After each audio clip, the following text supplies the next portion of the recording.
بسم الله الرحمن الرحيم وقل جاء الحق وزهق الباطل إن الباطل كان زهوقا وقل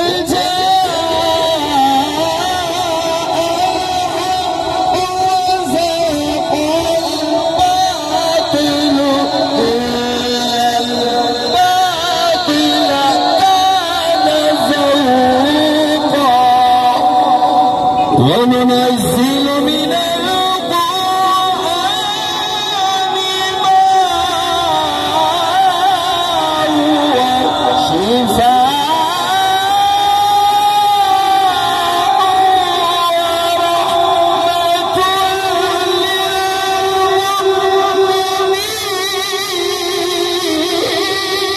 للمؤمنين ولا يزيد الظالمين إلا خسارا. صدق الله.